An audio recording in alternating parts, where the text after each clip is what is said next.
Now, an important problem in quantum mechanics is how to use this time-independent Schrodinger equation to determine the possible energy levels and the corresponding wave functions for various systems.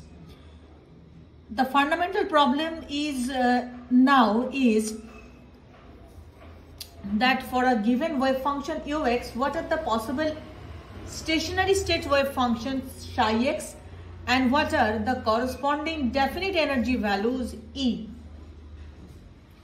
Now, for a free particle where ux equal to 0, the wave function and the corresponding energies are like this, where k is equal to, k is wave number, and this is equal to 2 pi by lambda, lambda is the wavelength. K can have any real value. So the energy E for a free particle can have any value from 0 to infinity. And there is a probability that the particle can be found with equal probability at any value of x between minus infinity to plus infinity. Now we will look this simple model in which a particle is bound so that it cannot escape to infinity, but it is confined to a restricted region of space. Our system consists of a particle, and this particle is confined between two rigid walls which are separated by a distance L. This motion is purely one dimension. The particle is moving x axis only, and the walls are residing at x equal to 0 and x equal to L. The potential energy corresponding to rigid walls is infinite because the particle cannot penetrate along this side or maybe downwards, and the particle cannot escape. Between the walls, the potential energy is 0. This situation is often called particle in a box, and this model might represent, in real case, it might represent an electron which is moving, which is actually freely moving within a long straight molecule or along a very thin wire.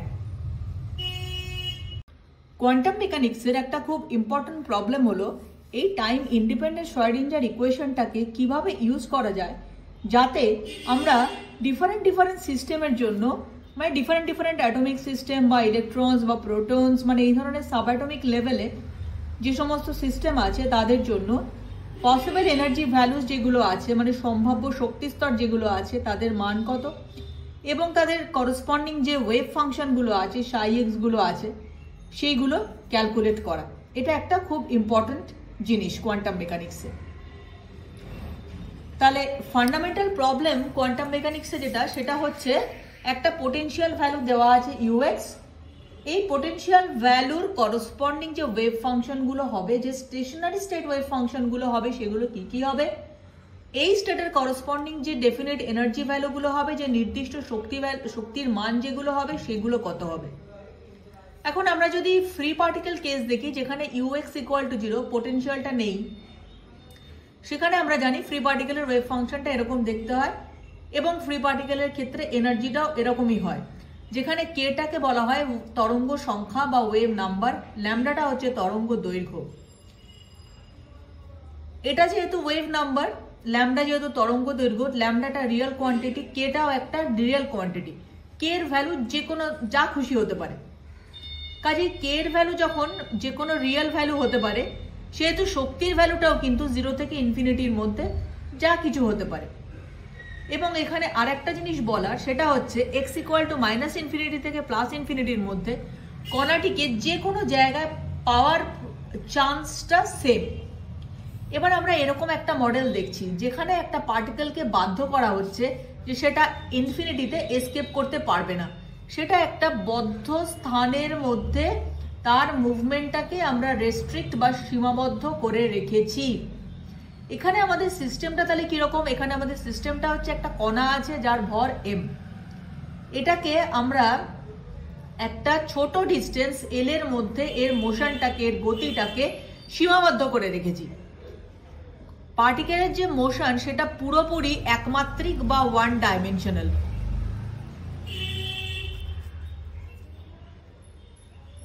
এই যে বাক্সটা আছে তার দেওয়ালটা x equal two 0-তে এবং x equal to l এ অবস্থিত।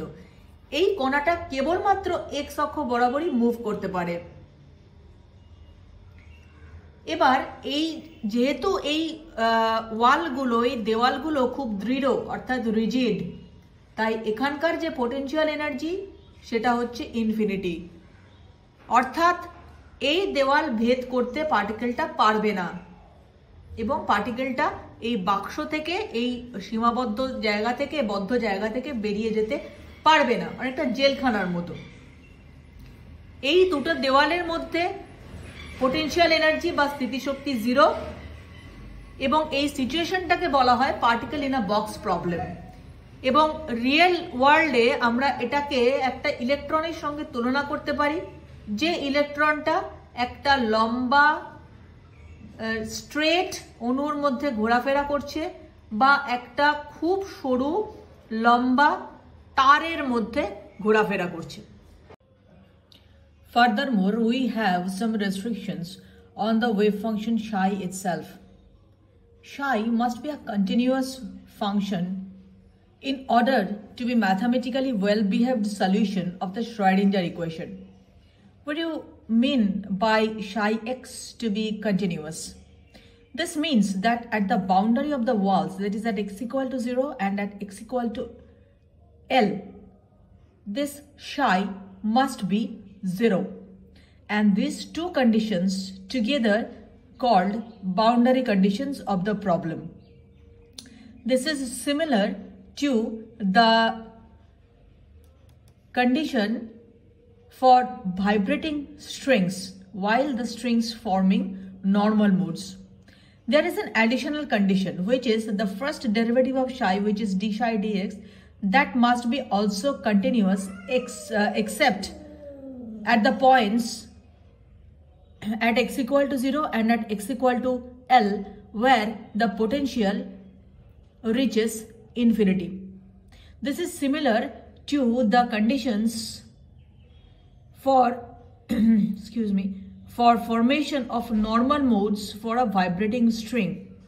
For a vibrating string, we can't have kinks at some random points because we must have nodes at the boundary conditions, at the boundary where the strings are attached. এই যে psi x wave ফাংশনটা আছে তার উপরে একটা condition আছে, সেটা হচ্ছে সেটাকে ম্যাথামেটিক্যালি ওয়েল বিহেভড, শিষ্টাচারী একটা ফাংশন হতে হবে, মানে শিষ্টাচারী একটা সলিউশন হতে হবে শ্রোডিঙ্গার ইকুয়েশনে। এইটাকে আমরা ফিজিক্সের ভাষায় বলি যে psi xটাকে কন্টিনিউয়াস হতে হবে।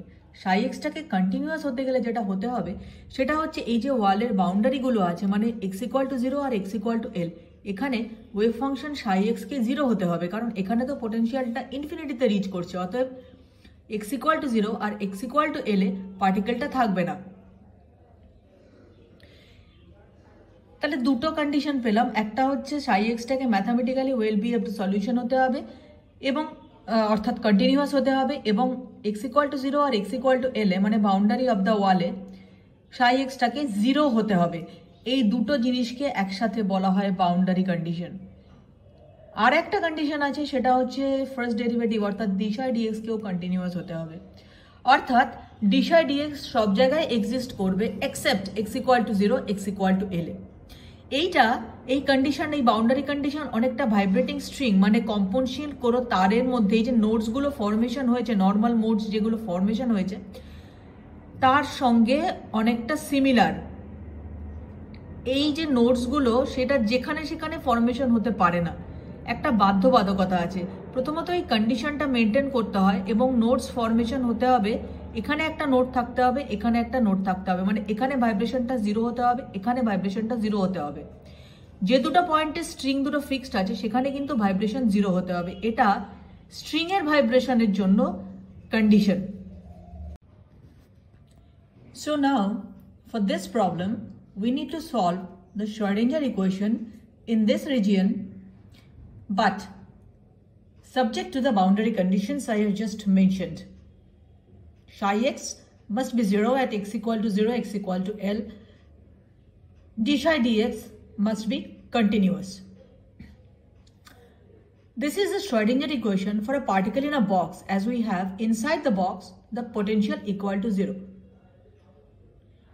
Now it is very tempting that as this is a Schrodinger equation for free particles, so it is very tempting for us to write the solution psi x equal to a to the power I k x and energy values equal to h cross square k square by twice m, because these are the solutions for free particle and this is energy value for the free particle. This is the first derivative looks like this. Now we need to check that whether this psi x and d psi dx, it satisfies the boundary conditions we have just mentioned. We'll readily see that this psi x does not satisfy the boundary conditions. So this will be not our solution for this equation for a particle in a box. So I would like to tell you that for a particle in a box problem, Schrodinger equation looks similar to the free particle Schrodinger equation, but the solutions are not the free particle solutions. Let me check why. Boundary condition says that at x equal to 0 and at x equal to L, psi x must be equal to 0 in order to be a mathematically well-behaved solution of the Schrodinger equation. But if we put x equal to 0 and x equal to L, the solution looks like this. And this is obviously not equal to 0. If this psi x has to be 0, a must be 0, because that is the only way we can make the solution equal to 0. But if we put a equal to 0 here, the solution itself becomes 0. The wave function itself becomes 0. Psi x mod square will then be 0, which means the particle is, there is no existence of the particle at all. The particle does not exist at all, which is not the case. So we need to solve this dilemma. এখন আমাদের কাজ হচ্ছে এই region মানে বক্সের মধ্যে এই x equal to 0 to L এই রিজিয়নের মধ্যে শ্রোডিঙ্গার ইকুয়েশনটাকে সলভ করা। বক্সের মধ্যে যেহেতু পোটেনশিয়াল ফাংশনটা ইকুয়াল টু 0, সেহেতু আমরা শ্রোডিঙ্গার ইকুয়েশনটাকে পোটেনশিয়াল ফাংশনটা 0 করে এইভাবে লিখলাম। এটা হচ্ছে বাক্সের মধ্যে যখন একটা রিজিড বাক্সের মধ্যে, রিজিড দেওয়ালওয়ালা বাক্সের মধ্যে একটা পার্টিকেল থাকবে, একটা কণা থাকবে, তখন যে সলিউশনটা হবে, তখন যে শ্রোডিঙ্গার ইকুয়েশনটা হবে, তখন যে শ্রোডিঙ্গার ইকুয়েশনটা হবে, সেই শ্রোডিঙ্গার ইকুয়েশনটা এরকম দেখতে হবে। যেহেতু এটা ফ্রি পার্টিকেলের শ্রোডিঙ্গার ইকুয়েশন, আমাদের মনে হবে ও তাহলে তো আর সলিউশন করার দরকারই নেই, হাতে চাপ পেয়ে গেছি, এবার আমরা ওয়েভ ফাংশনটাকে ফ্রি পার্টিকেল ওয়েভ ফাংশন লিখে দেবো। এনার্জি ভ্যালুগুলো অবভিয়াসলি ফ্রি পার্টিকেলের মতোই হবে। এটা হচ্ছে সাই এক্স এবং এটার first derivative d psi d x হচ্ছে এটা। কিন্তু আমাদের দেখতে হবে এই যে সাই এক্স এটা বাউন্ডারি কন্ডিশনগুলো স্যাটিসফাই করছে কিনা, না হলে এটা কিন্তু ফ্রি পার্টিকেলের সলিউশন হলেও বাক্সের মধ্যে থাকা কণাটির জন্য এই সলিউশন প্রযোজ্য হবে না, যদি না বাউন্ডারি কন্ডিশন স্যাটিসফাইড হয়। বাউন্ডারি কন্ডিশন বলছে এক্স ইকুয়াল টু 0 আর এক্স ইকুয়াল টু এল, এই দুটো জায়গায় ওয়েভ ফাংশনটাকে 0 হতে হবে, কারণ ওই দুটো জায়গায় পোটেনশিয়ালটা ইনফিনিটিতে রিচ করে গেছে। এবার আমি যদি এক্স ইকুয়াল টু 0 পুট করি আর x equal to L put করি, তাহলে সহজেই দেখতে পাচ্ছি এখানে কোনো মতেই সাই এক্সটা 0 হচ্ছে না। তাহলে সাই এক্স 0 করার একটাই উপায়, সেটা হচ্ছে এটাকে 0 করে দাও। কিন্তু এটাকে আমি যদি 0 করে দিই, আবার এই সাই x equal two A to the power I K x এই সলিউশনটার কথা ভাবি, এ ইকুয়াল টু 0 করলে তো সাই এক্স ইকুয়াল টু 0 হয়ে যাবে। সাই এক্স ইকুয়াল টু যদি 0 হয়, সাই x mod square equal to 0 হয়ে যাবে। সাই এক্স মড স্কোয়ারটা আবার প্রবাবিলিটি ডিস্ট্রিবিউশন ফাংশন, তাহলে সাই এক্স মড স্কোয়ার যদি 0 হয়ে যায়, তার মানে পার্টিকেলটা আদৌ এর ভেতরে কোথাও নেই। কিন্তু সেটা তো আমার সমস্যা নয়, সেটা তো আমার প্রবলেম নয়, সেটা তো আমার রিয়েল কেসটা নয়, পার্টিকেল তো আছে বাক্সের মধ্যে। তাহলে এই ডিলেমাটাকে, এই কনফিউশনটাকে, এই দ্বন্দ্বটাকে আমরা কিভাবে সলভ করব সেটা আমরা দেখব।